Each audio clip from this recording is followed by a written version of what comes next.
Meu nome é Beatriz Albini e eu vou falar um pouquinho sobre blocos econômicos. Os blocos econômicos são uma forte expressão da globalização. Os primeiros blocos surgiram com o intuito de diminuir as fronteiras impostas entre os países, havendo uma troca significativas, como a mão de obra, serviços, capitais e fluxo de mercadorias. Outro ponto é que há um objetivo de aumentar o PIB, o lucro das empresas e os empregos nos países envolvidos. Meu nome é Deivila Vitória, eu sou do segundo ADM e eu vou falar um pouquinho sobre o que são blocos econômicos e suas vantagens e desvantagens. Bom, bloco econômico pode ser considerado um grupo de países que tem o objetivo em aumentar trocas comerciais regionais, multinacionais no país, poder de compra da população, entre outras coisas. E com a globalização, é natural que os países queiram proteger suas economias da concorrência global. Após a Segunda Guerra Mundial, surgiu a ideia da criação de um mercado restrito para um grupo de países, a fim de incentivar suas economias. Este era o objetivo da criação do Benelux, formado por Bélgica, Holanda e Luxemburgo. Depois, outros blocos surgiram ao longo do século XX. Há várias vantagens por ter uma troca econômica bem ampla, o que coopera para que as empresas de um país se instalem em outro, para a circulação de bens, serviços, capital e até mesmo circulação de pessoas. Mas, como nem tudo são flores, há economias bastante frágeis que saem prejudicadas em alguns pontos, como é o exemplo do México na NAFTA. Empresas estadunidenses se instalam no país latino, utilizam da mão de obra barata para produzir suas mercadorias e vendem com um preço elevado, não só para mexicanos e estadunidenses, como também para canadenses. Outras desvantagens são situações de xenofobia, quando, por exemplo, na União Europeia, na França, a Frente Nacional, que é um partido de extrema direita, possui um slogan que foi utilizado em algumas eleições: França para franceses, se posicionando assim contra a integração entre países. Para este partido e seus apoiadores, deve haver uma revista em relação à livre entrada de pessoas com restrições a determinadas nacionalidades e também ao protecionismo econômico que existe em alguns blocos em relação a produtos importados de outros países não pertencentes ao bloco. Mas, de uma forma geral, nos blocos econômicos, as grandes economias só têm a ganhar com isso.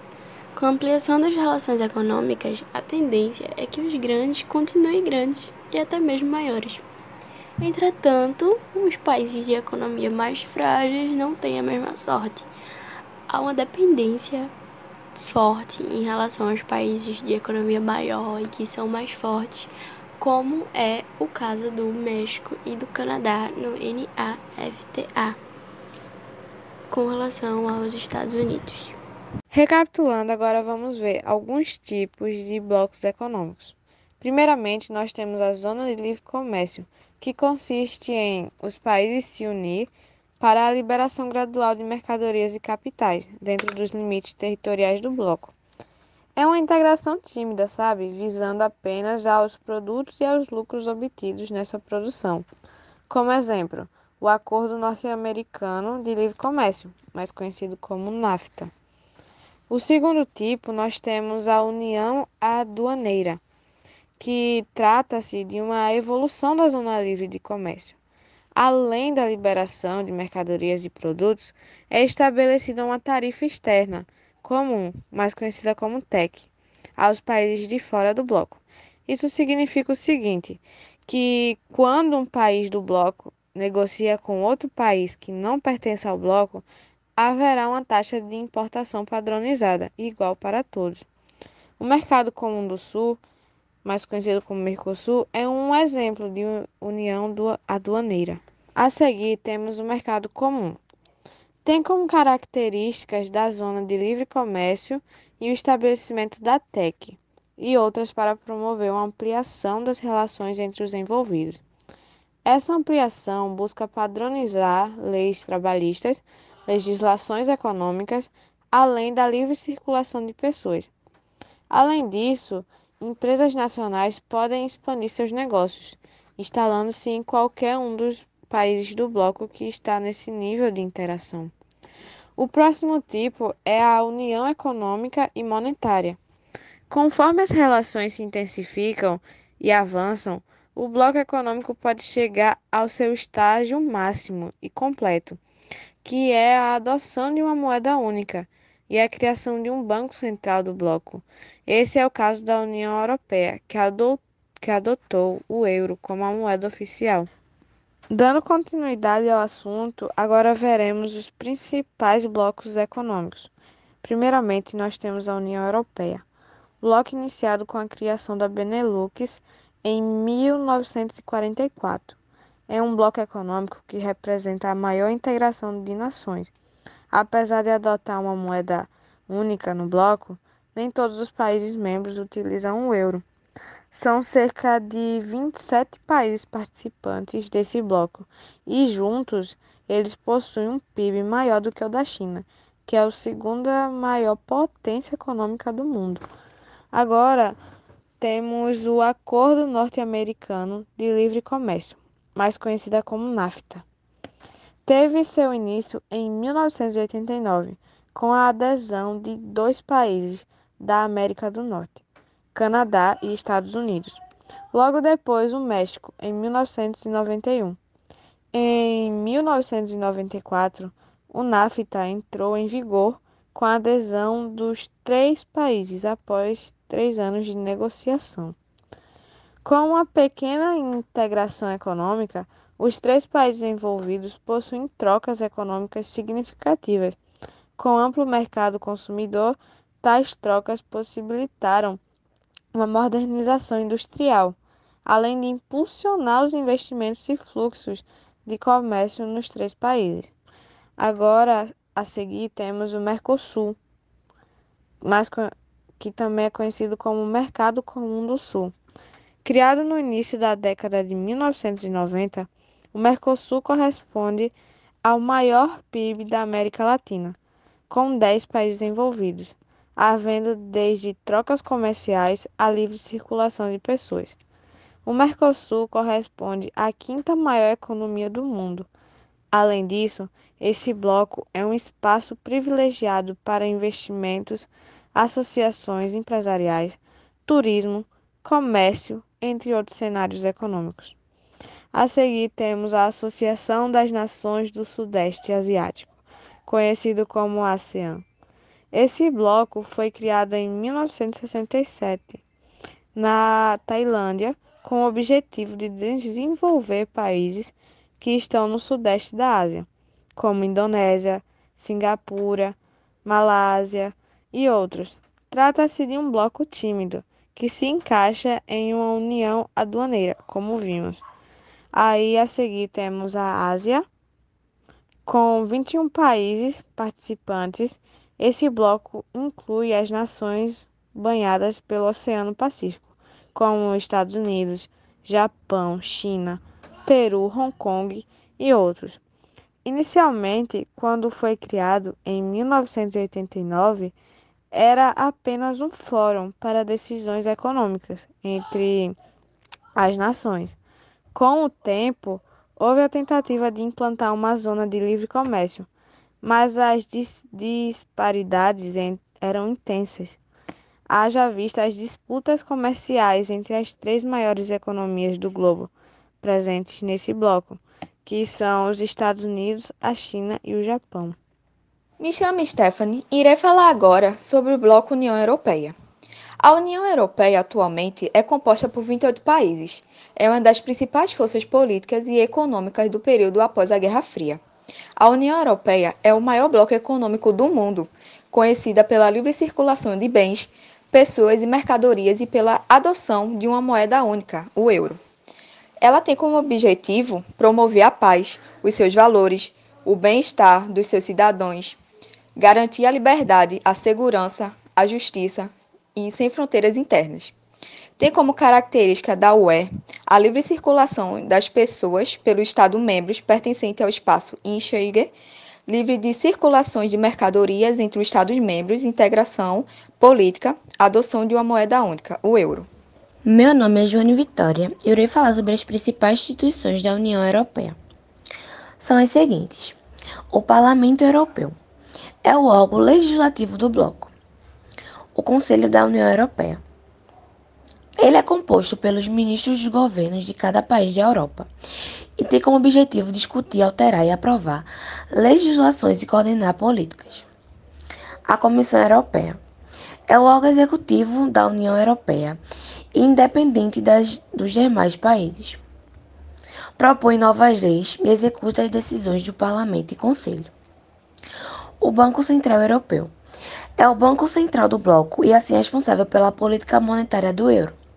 Dessa forma, ele é responsável por fixar a taxa de juros básica da economia para controlar a oferta monetária e a inflação, gerir as reservas de divisas da zona do euro, assim como a compra e venda de divisas para equilibrar o câmbio, e supervisionar o mercado e as instituições financeiras e garantir a segurança do sistema bancário. E também tem o Banco Europeu de Investimento. Ele é responsável por levantar o dinheiro nos mercados de capitais e o emprestar em condições favoráveis a projetos que apoiam os objetivos da União Europeia. Olá, me chamo Jamile Ramos, sou do 2º ADM e irei falar um pouco sobre o Mercado Comum do Sul, ou Mercosul. O Mercosul é um bloco econômico sul-americano criado em 1991. São membros fundadores do bloco o Brasil, a Argentina, o Paraguai e o Uruguai. Esse bloco conta também com países associados que são Bolívia, Chile, Colômbia, Equador, Guiana, Peru e Suriname. Essa integração entre esses países sul-americanos busca favorecer o desenvolvimento econômico, social e político de seus membros e associados. Para isso, tem como objetivo central promover a livre circulação de bens, serviços, capital e pessoas, com redução parcial ou total de tarifas, barreiras de alfândegas e impostos. Irei comentar agora um pouco sobre a origem desse mercado. O Mercosul foi criado em 1991 pelo Tratado de Assunção, tendo como membros fundadores, como já havia dito antes, Brasil, Argentina, Paraguai e Uruguai. Esse tratado estabeleceu um modelo de integração entre os países com a lógica de mercado comum, isto é, a livre circulação de bens, serviços, pessoas, informações e mercadorias. A Venezuela aderiu ao bloco no ano de 2012, porém, desde dezembro de 2016, está suspensa por descumprir o protocolo de adesão, pois violou a cláusula democrática do bloco. A Bolívia entrou como um país associado em 1996, mas atualmente encontra-se como um Estado associado em processo de adesão. Os demais países da América do Sul possuem estados de países associados. Um bloco econômico do tipo mercado comum tem como finalidade não só desenvolver aspectos econômicos, mas também promover a livre circulação de produtos, pessoas, bens, capital e trabalho, tornando as fronteiras entre os seus membros quase inexistentes em termos gerais. Sou Eduarda Carolina e também falarei sobre o Mercosul. Bom, os objetivos do Mercosul implicam que os países possam estabelecer a livre circulação de bens, serviços e fatores produtivos, com eliminação de impostos, tarifas e direitos alfandegários. Para tal, houve o estabelecimento de uma tarifa externa comum no comércio com outros países e a adoção de uma política comercial comum entre os membros. O bloco também visa coordenar e direcionar a criação e adequação de políticas econômicas na tentativa de assegurar aos membros condições de concorrência no cenário capitalista mundial. No campo político, os estados, ao entrarem no bloco, têm a obrigação de adequar seus sistemas de governo e algumas exigências impostas, como a democracia, direitos humanos, políticas de desenvolvimento social e etc. Essas adequações permitem uma maior harmonização entre as políticas internas dos países e, automaticamente, maior integração enquanto bloco do ponto de vista social, político e, claro, econômico. A integração inicial do Mercosul teve um saldo positivo, pois, além de ter pautas voltadas para a economia, também se voltou aos aspectos políticos, direitos humanos, cidadania e sociedade. Participantes do Mercosul. Os participantes do Mercosul, na atualidade, são todos os países da América do Sul, que atuam no bloco como membros ou países associados. Os países membros consistem nos países fundacionais: Brasil, Argentina, Paraguai e Uruguai. E a Venezuela, país membro desde 2012, mas que se encontra suspenso por infringir regras do bloco. Já os demais países da América do Sul, Chile, Bolívia, Equador, Colômbia, Guiana, Peru e Suriname, são os associados, por participarem do bloco de maneira regular, mas não possuem as mesmas vantagens dos membros, como a tarifa externa comum. Por último, eu vou falar sobre suas características. Os 5 países do Mercosul juntos somam um território a equivalente a 72% de toda a extensão territorial da América do Sul, do tamanho equivalente a 3 vezes a área da União Europeia. Na prática, o Mercosul é mais que uma aliança em que se busca um funcionamento e desenvolvimento pleno do comércio por meio da importação e exportação. Há uma bandeira maior defendida entre os membros e políticas que transcendem a Organização Mundial do Comércio ou outras organizações do desenvolvimento econômico mundial capitalista. Trata-se de uma integração para a busca pela prosperidade econômica, democracia, estabilidade política e respeito dos direitos humanos e liberdades fundamentais. Essas bandeiras, defendidas por um acordo econômico, social e político, buscam e priorizam o pleno desenvolvimento dos países e das pessoas no campo social e também individual. Esse bloco também funciona de forma prática na vida do cidadão por meio de algumas políticas, a saber, acordos sobre documentos de viagem, acordos de residência, acordo multilateral e seguridade social e integração educacional.